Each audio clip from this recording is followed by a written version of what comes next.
కుర్మపల్లి గడ్డ రుణం తీర్చుటకై కదిలిన పేదల కష్టాలకు అండదండగు పౌరుడి గొంతు కమల రాజలింగన్న ప్రతి మాటనే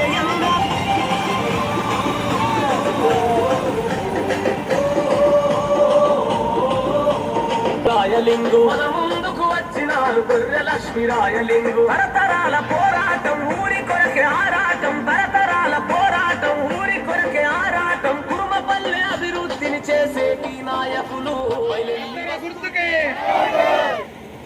మరి కుర్మపల్లి గ్రామ ప్రజలందరికీ నమస్కారం. నేను మీకు 2 విషయాలు చెప్పదలుచుకున్నా. మీకు రాగనేడు గ్రామ పంచాయతీ అనుబంధ సంస్థ ఉన్నప్పుడు మరి ఈ కుర్మపల్లి దాదాపు నాకు తెలిసి 40 నుంచి 50 ఓట్లే ఉండే. అప్పుడు ఇక్కడ ఉన్నటువంటి వ్యక్తి ఎవరు అంటే గొర్రెలింగన్నల కుటుంబం. అప్పుడు ఇక్కడ ఉండాలంటే కూడా అందరూ భయపడుతుండే. ఈరోజు మీకు ఈ విషయం ఎందుకు చెప్తానా అంటే ఇలా మీరు 600 నుంచి 750 ఓట్ల వరకు కూడా కుర్మపల్లి డెవలప్ అయిందంటే కూడా దీని లోపల వాళ్ళందరి కృషి ఉన్నది. ఇవన్నీ మనం అర్థం చేసుకోవాలి. ఈరోజు వాళ్ళకు ఒక అవకాశం వచ్చినాక చాలా మంది కూడా నేను పోటీ చేస్తా అని కూడా అందరూ ముందుకు వచ్చారు. వీళ్ళంతా కూడా ఇక్కడ ఉండి సేవ చేసిన వాళ్ళు కాదు. గొర్రెలింగన్ అనే వ్యక్తి, పచ్చక్క అనే వ్యక్తి 25 ఏళ్ళ నుంచి మీ మధ్యలో ఉన్నారు. అవునా కాదా? అలాంటప్పుడు మీరు ఈ డబ్బుల కోసం ఇలా రాత్రి ఎవడొచ్చి 1000 రూపాయలు ఇస్తాడు. 1000 రూపాయలు ఇస్తే 1000 రూపాయల వాల్యూ ఎంత తెలుసా అమ్మా? రోజుకు 42 పైసలు. 1825 రోజులు లెక్క చేస్తే 5 సంవత్సరాలకు రోజుకు 42 పైసలు పడుతుంది. అంటే మన ఓటు వాల్యూ డబ్బు కమ్ముకుంటే ఎంత? 40 పైసలా? మనం ఈ 5 ఏళ్ళు మనం బతకలే. ఈ 10 రోజులు ఎలక్షన్లు వస్తేనే మనం బతికినట. ఇలా కోటరుకు డబ్బులకు ఇవాళ ఇక్కడ పైసలు ఇచ్చి గెలిచి వాడు ఎక్కడన్నా ఉంటే కానీ పనికి వస్తాడా?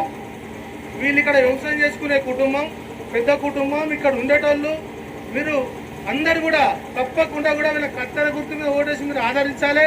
అది మీ బాధ్యత. ఎవరో వచ్చి అలా 2000 రూపాయలు ఇవ్వగానే మాంటో 80 పైసలు. పొద్దున ఛాయ్ తాగితే 10 రూపాయలు వస్తున్నాయి. ఒక ఫ్యామిలీ ఛాయ్ మొత్తం కుటుంబం తాగాలంటే 25 రూపాయలు అవుతాయి పొద్దున. వీళ్ళు ఇచ్చే డబ్బులు ఎంత? 1000 రూపాయలు ఇలా మనం తీసుకుంటే 5 సంవత్సరాలు లెక్కెత్తే 1 రూపాయి పడుతుంది. కాబట్టి అందరు కూడా అన్ని కులాలు ఎక్కడెక్కడ నుంచి వచ్చి అందరు ఇక్కడ సెటిల్ అయిన మీరు అందరు అన్నదమ్ముల లెక్క మంచిగా కలిసి ఉంటారు. నేను ఏమంటానంటే వీళ్ళు నాన్ లోకలు వీళ్ళు లోకలు అనే భేదం లేకుండా మీతో ఆ కుటుంబం కలిసి ఉన్నది. కాబట్టి మీరు అందరు కూడా దయచేసి నేను ఏం చెప్తా ఉన్నానంటే తప్పకుండా కూడా వాళ్ళు డబ్బులు ఇచ్చినా ఇవ్వకున్నా ఇంకోటి డబ్బులు 100 తీసుకున్నా తప్పకుండా కూడా ఇప్పుడు ఇచ్చేటోని కూడా ఎందుకు వద్దంటాం? వాడు వద్దంటే ఆగుతాడా? మీరు తీసుకోకుండా కూడా వాడు ఓటు వేయడానికి దృష్టిలో మీరు పడతారు. కాబట్టి మీరు డబ్బులు తీసుకోర్రి. నేను కూడా వద్దంటలేను, కానీ మంచి వ్యక్తిని ఎన్నుకోర్రి. మీకు ఇక్కడ ఉండే వ్యక్తిని ఎన్నుకోర్రి. ఇక్కడ 25 ఏళ్ళ నుంచి వ్యవసాయం చేసిన కుటుంబం కాబట్టి తప్పకుండా కూడా మీరు కత్తెర గుర్తు చేయాలి. లచ్చక్క కానీ గొర్రెలింగన్న కూడా ఓటాలు చెప్పి కోరుకుంటూ మీ అందరికీ ధన్యవాదాలు తెలియజేస్తా ఉన్నాం. నిన్ను గెలవనీకి దండుగట్టి వస్తుండ్రు దుండగులే గెలవలేరే ఎందుకంటే నీ అనుకున్నది